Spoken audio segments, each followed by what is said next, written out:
नमस्कार, मैं रंजन सिंह और आप देख रहे हैं आपके अपने चैनल बहुजन साथी को।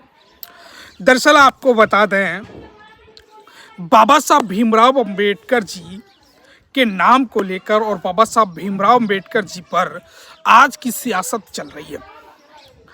अमित शाह ने संसद में एक बयान दिया कि अंबेडकर एक फैशन बन गए हैं और अंबेडकर जैसे शब्दों का इस्तेमाल करके पूरी भारतीय राजनीति में बवाल खड़ा कर दिया। उसके बाद प्रधानमंत्री नरेंद्र मोदी ने इस पर बाकायदा एक ट्वीट किया जो अमूमन भारतीय जनता पार्टी में देखने को नहीं मिलता है। बाकायदा शाम तक अमित शाह ने एक प्रेस कॉन्फ्रेंस की और उसमें कहा कि कांग्रेस पार्टी मेरा बयान तोड़ मरोड़ कर पेश कर रही है। बाबा साहब भीमराव अंबेडकर जी पर आई बात, पूरा विपक्ष एकजुट और लामबद्ध हो गया। लेकिन यही विपक्ष के लोग, यही विपक्ष की पार्टियों ने क्या बाबा साहब भीमराव अंबेडकर जी का अपमान नहीं किया?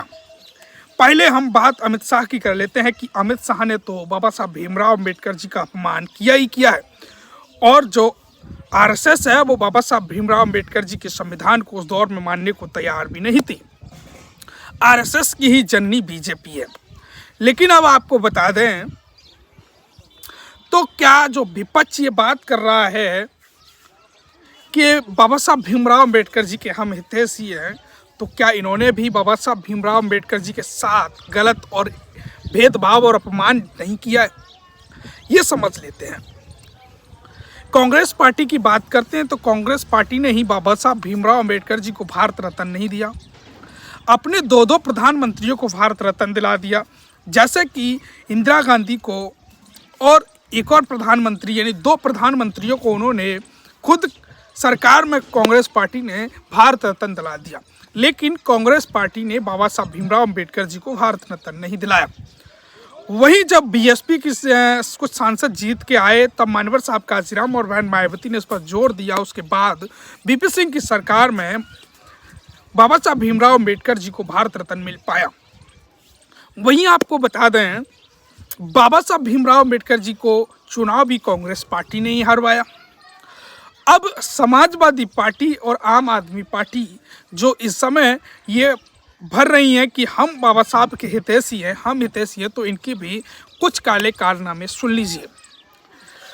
समाजवादी पार्टी ने उत्तर प्रदेश में जब बसपा की सरकार आई, तमाम ऐसे बाबा साहब भीमराव अंबेडकर जी के नाम से जिले और स्कूल, हॉस्पिटल बनवाए। उनका नाम समाजवादी ने चेंज करने का काम किया। वही प्रमोशन में आरक्षण का बिल भी समाजवादी पार्टी ने ही फाड़ा संसद में। तो यह भी बाबा साहब भीमराव अंबेडकर जी की हितैषी नहीं है।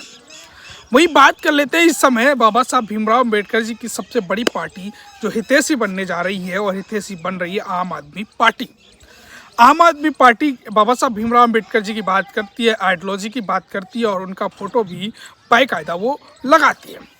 लेकिन पिछली खबर एक आपने देखी होगी कि आम आदमी पार्टी के एक मंत्री थे राजेंद्र पाल गौतम। उन्होंने जब बाबा साहब भीमराव अंबेडकर जी की 22 प्रतिज्ञा पढ़ी, उसके बाद सार्वजनिक तौर से मंच से उन्होंने जब पढ़ी तो सरकार को उन्होंने इस्तीफा देना पड़ा। वही आम आदमी पार्टी में राजेंद्र पाल मंत्री गौतम को इस्तीफा देना पड़ा बाबा साहब भीमराव अंबेडकर जी की 22 प्रतिज्ञा पढ़ने पर। अगर वो इतने ही बाबा साहब के हितैषी थे तो जो बात बाबा साहब भीमराव अंबेडकर जी ने कही वही बात तो मंत्री राजेंद्र पाल गौतम ने कही थी, तो फिर उनसे इस्तीफा क्यों लिया? यह समाजवादी, आम आदमी पार्टी, कांग्रेस और भाजपा की चाल चरित्र और चेहरा है। आज चुनाव के मद्देनजर आज बाबा साहब भीमराव अंबेडकर जी को जब इस देश में लाखों करोड़ों अनुयायी उनके हो गए हैं, उनके नाम से सभी राजनीतिक दल चलने लगे, तब सभी लोग राजनीतिक सहूलियत के हिसाब से बाबा साहब भीमराव अंबेडकर जी को मानने लगे। अब आपको बता देते हैं, बाबा साहब भीमराव अंबेडकर जी फैशन नहीं, लोगों के अब ब्रांड बन चुके हैं। चंद्रशेखर आज़ाद का कहना है कि बाबा साहब भीमराव अंबेडकर जी फैशन नहीं है। अमित शाह गलत कह रहे हैं कि फैशन है। अब तो बाबा साहब भीमराव अंबेडकर जी एक ब्रांड हैं और ब्रांड होता है, इसके आगे किसी और की कोई चलने वाली नहीं है। इस देश में तमाम राजनेता रहे, बाबा साहब के साथ कई लोगों ने काम किया, उस समय के नेता थे गांधी, नेहरू या तमाम और लोग। लेकिन आज का राजनीतिक परिवेश ये कहता है कि डॉक्टर भीमराव अंबेडकर के बगैर आज की राजनीति नहीं चल सकती। तो आपकी क्या राय है? क्या बाबा साहब भीमराव अंबेडकर ब्रांड हैं? और ब्रांड की क्या कोई कॉपी कर सकता है? कॉपी कॉपी होगा, ब्रांड ब्रांड है। तो बाबा साहब भीमराव अंबेडकर जी आज के ब्रांड हैं। क्या राय है इन सभी पार्टियों की? और ब्रांड चंद्रशेखर आज़ाद ने बाबा साहब भीमराव अंबेडकर जी को ब्रांड बताया। खबर के बारे में क्या है कमेंट करें, वीडियो को शेयर करें, चैनल को सब्सक्राइब करें।